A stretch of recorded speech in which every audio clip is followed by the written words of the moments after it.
Assalamualaikum warahmatullahi taala wabarakatuh. Salam sejahtera buat kita semua. Bapak-bapak, ibu-ibu, saudara-saudara, dan teman-teman yang saya cintai dan saya hormati. Pada kesempatan ini saya ingin menjelaskan beberapa hal ya terkait dengan sakit asam lambung. Dan yang akan saya jelaskan ini atas dasar pengalaman ya, pengalaman menggeluti dunia sakit asam lambung ini gitu ya. Itu yang pertama yang saya ingin jelaskan di sini ya, bahwa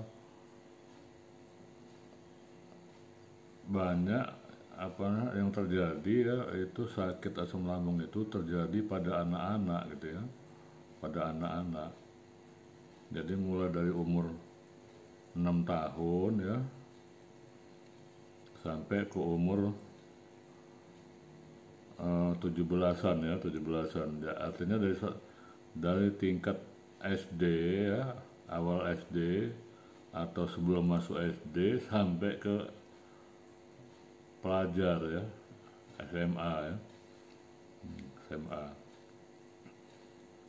Jadi gini ya, kalau untuk yang anak-anak kecil ya atau pelajar ya, itu sakitnya itu gejalanya ya, dia sakit di ulu hatinya ya atau di perutnya,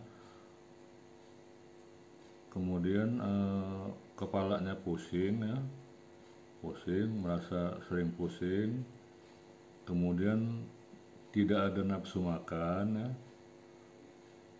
kemudian lagi badannya lemas ya, lemas gitu, merasa lemas. Dan biasanya ya mereka kalau misalnya pulang sekolah itu langsung ambruk gitu ya, ambruk di tempat tidur gitu. Jadi ya nggak mempedulikan makan lagi dia ya, gitu. Itu apa namanya, salah satu daripada gejala-gejalanya ya. Kemudian penyebabnya sakit ini gitu ya, sakit asam lambung ini itu kalau yang anak-anak kecil ya, yang umur 6 tahunan ya, itu umumnya kebanyakan karena perhatian orang tuanya kurang begitu ya terhadap anak-anak ini gitu ya.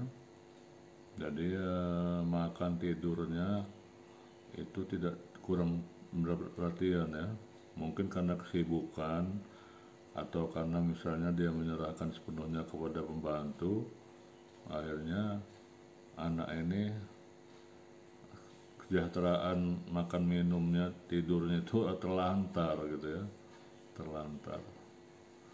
Itu yang pertama kan. Kemudian terkadang juga misalnya ibunya ya melakukan diet gitu ya, diet, dan karena ibunya diet, makannya misalnya jam 3, jam 4 baru makan ya, anaknya ikut-ikutan diet gitu ya.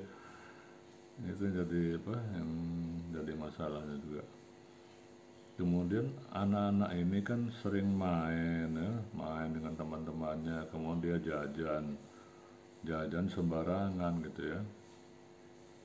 Jadi jajan di warung-warung, apa jelly apa-apa gitu yang mereka beli ya, yang murah-murah itu. Nah itu tidak bagus ya buat kesehatannya gitu ya. Dan juga kadang mereka lupa makan gitu, karena keasikan main ya sama teman-temannya, lupa makan gitu. Kemudian bisa juga ya penyebabnya itu karena mereka dibully ya, dibully di sekolahnya gitu ya oleh teman-temannya, sehingga mereka istilahnya tertekan perasaan gitu ya, tekan perasaan. atau bisa juga karena pelajaran ya, pelajaran atau pekerjaan rumah yang susah gitu ya, terlalu susah gitu ya. Karena seperti kita ketahui ya, anak-anak sekarang ini bukan seperti zamannya saya SD gitu ya, tahun 60-an gitu ya. Kalau anak-anak zaman sekarang ini kan mereka ini lebih canggih gitu ya, lebih canggih, mata pelajarannya lebih canggih. Kemudian mereka juga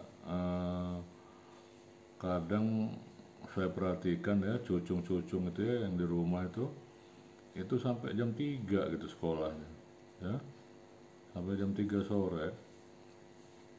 Dan ini memang makan siangnya di sekolahan ya, di sekolahannya. Tapi ini menyebabkan bisa menyebabkan stres gitu ya, jenuh gitu ya, ada kejenuhan gitu ya. Nah itu yang istilahnya bisa membuat dia sakit gitu ya, sakit asam lambung gitu ya. Kemudian olahraga di sekolahan ya, misalnya lari atau futsal ya, atau main bola atau apa ya yang berat gitu ya. Bagi yang sudah ada gejala sakit asam lambung, olahraga ini bisa membuat sakit asam lambungnya muncul gitu lah, atau jadi kumat gitu ya, gitu. Dan biasanya ya anaknya sendiri tidak menyadari, kemudian si gurunya sendiri juga acuh gitu ya, guru olahraganya acuh aja gitu ya, pokoknya dia harus ikut nilai apa, dia bisa diberi nilai kalau dia apa namanya melakukan yang dia perintahkan ya, olahraga yang dia perintahkan gitu. Itu juga yang menjadi apa masalahnya gitu ya. Kemudian disiplin sekolah yang terlalu ketat ya, disiplin sekolah yang terlalu ketat, misalnya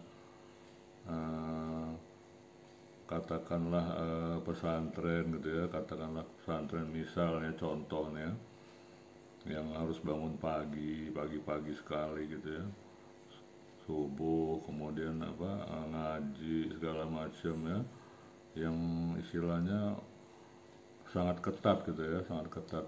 Biasa umumnya di pesantren begitu ya. Nah itu bisa membuat stres gitu ya, bisa membuat stres gitu.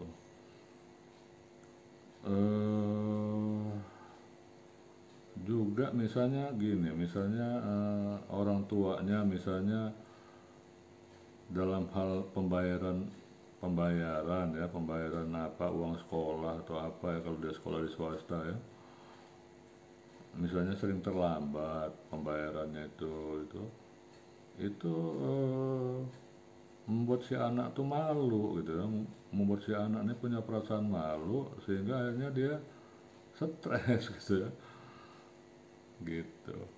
Jadi hal-hal yang istilahnya kita sebagai orang tua gitu apa tidak merasakan ininya efeknya ya, tapi bagi anak tuh akan terasa gitu ya, karena dia malu dengan teman-temannya gitu ya, gitu. Kemudian bisa juga disebabkan oleh adanya anxiety gitu ya, anxiety ini pencetusnya ya, misalnya gini, misalnya orang dekat dia ya, yang dia merasa dekat gitu ya, meninggal gitu loh, meninggal dunia gitu ya. Misalnya kakeknya, pamannya, atau kakaknya, atau orang tuanya, atau siapa gitu ya, yang orang dekat dia, yang dia merasa dekat itu meninggal, maka itu bisa membuat kecemasan berlebihan gitu muncul pada diri dia gitu ya. Itu jadi itu penyebab daripada timbulnya sakit asam lambung pada anak-anak ya. Memang anak-anak ini bukan mayoritas ya. Yang dimaksud anak-anak itu adalah mereka yang tergolong masih melakukan pendidikan ya di sekolah dasar, sekolah menengah pertama, SMP, atau sekolah menengah atas, SMA gitu ya. Jadi tergolong daripada pelajar gitu. Karena kalau yang tergolong mahasiswa ya itu beda lagi gitu ya, beda lagi. Ini yang tergolong anak-anak. Karena di zaman sekarang ini ya banyak sekali anak-anak yang terkena sakit asam lambung gitu ya.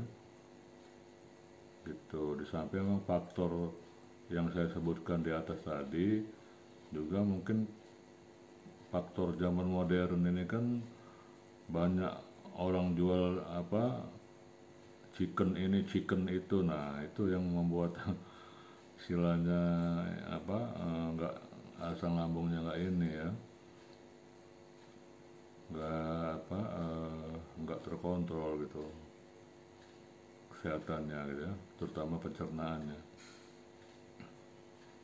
Itu yang masalah yang pertama yang saya uraikan pada pagi ini ya, yaitu artinya sakit asam lambung yang menyerang pada anak-anak gitu ya. Kemudian selanjutnya ya, yang saya akan jelaskan di sini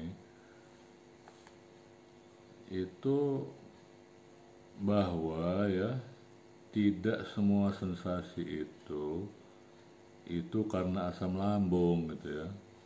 Jadi jangan ini ya, jangan mentang-mentang misalnya sakit ini sakit itu langsung ini asam lambung saya kumat, bukan gitu ya. Jadi begini ya, misalnya dia ulu hatinya sakit ya, mual, kepala pusing ya, itu mungkin saja bukan karena penyakit asam lambung gitu ya. Mungkin saja karena penyakit lain ya, misalnya sakit organ dalam tubuh ya, misalnya hati ya. Itu memang sensasi itu mirip gitu loh dengan asam lambung gitu ya. Contohnya lagi misalnya sakit pada bagian kanan perut gitu ya, di bawah ulu hati, di atas pusar ya. Nah itu belum tentu sakit asam lambung gitu ya. Ada kemungkinan dia sakit hernia ya, atau usus turun, atau juga ada kemungkinan dia sakit usus buntu gitu ya. Gitu. Jadi sensasi yang terjadi pada perut, terutama yang sebelah kanan, itu kemungkinan bukan dari sensasi asam lambung gitu ya.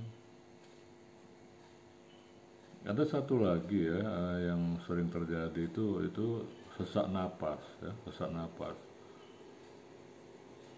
Kalau sesak napasnya berasal dari asam lambung ya, biasanya ya dengan pengobatan ya, maka sesak napas itu akan hilang gitu loh, akan hilang.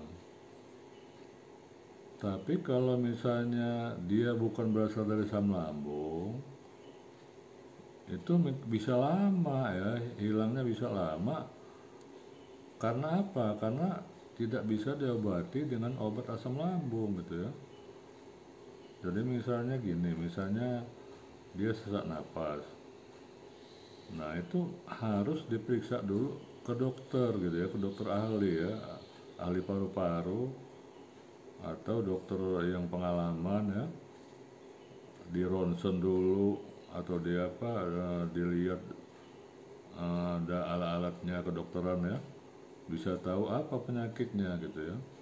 Karena bisa saja sesak napas itu terjadi karena sakit TBC misalnya ya.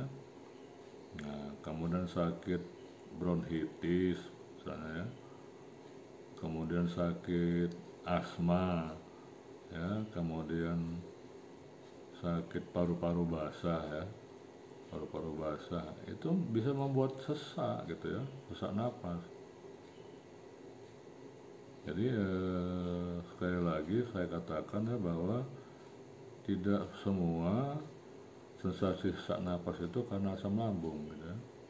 Kemungkinan ada sakit yang lain.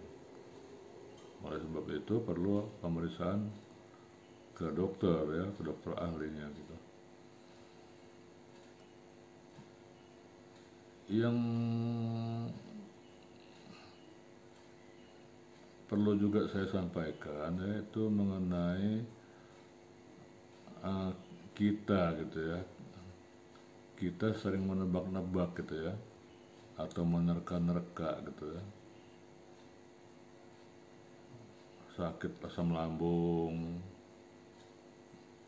ini gitu ya. Jadi kita ada tanda-tanda misalnya seperti yang saya sebutkan di atas tadi ya, ulu hati sakit, kepala pening, atau mual, muntah. Itu langsung kita tebak dan terka-terka gitu loh.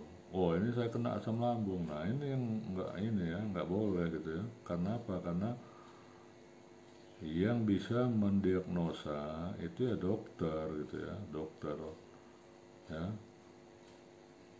Jadi kalau kita ke dokter, dokter tuh ada alat gitu ya, ada alat. Jadi dia bisa tahu alat dan istilahnya dia tahu ininya ya, gejalanya, penyebabnya apa segala macam tentang asam lambung ini mereka mengerti gitu ya.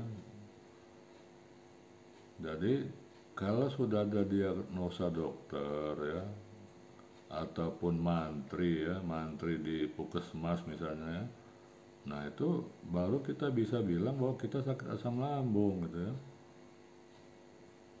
Jangan karena mendengar kata orang gejalanya begini begitu, nah kita langsung menebak itu asam lambung. Nah jangan gitu ya, karena itu akan sia-sia gitu ya, penyakit yang kita derita itu akan sia-sia karena salah obat gitu ya, salah obat gitu. Kemudian satu lagi ya, yang terakhir yang perlu saya jelaskan ya, itu tentang hamil ya, hamil. Jadi kan orang hamil ini kan kadang suka mual, muntah ya. Itu mereka menganggap bahwa itu adalah sakit asam lambung gitu, padahal bukan ya. Bukan gitu ya, karena apa? Karena kan itu gejala orang hamil itu kan ada istilahnya ngidam ya, ngidam. Nah itu gejala orang ngidam gitu ya, jadi bukan gejala sakit asam lambung gitu ya. Karena begini ya, sebenarnya ya, kalau saya boleh bicara gitu ya, asam lambung ini kan istilahnya terkait dengan saluran pencernaan gitu ya, iya kan. Sedangkan hamil itu kaitannya dengan saluran peranakan ya, saluran peranakan. Jadi pencernaan sama peranakan kan beda gitu ya.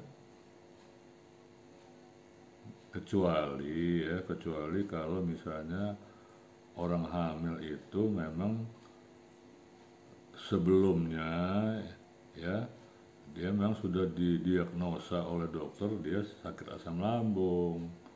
Nah itu boleh gitu ya, boleh dia menyamakan bahwa muntah atau mual atau apa itu yang seperti gejala asam lambung itu adalah sakit asam lambung dia kambuh ya, bisa saja gitu ya. Tapi tidak semua orang hamil itu sakit asam lambung gitu ya. Kemungkinan dia hanya gejala ngidam ya, gejala ngidam gitu. Saya rasa itu saja yang perlu saya jelaskan pada pagi hari ini ya. Dengan harapan semoga ini bisa mendapatkan tambahan wawasan atau tambahan pengetahuan bagi kita semua. Salam sehat dan tetap semangat. Wassalamualaikum warahmatullahi taala wabarakatuh.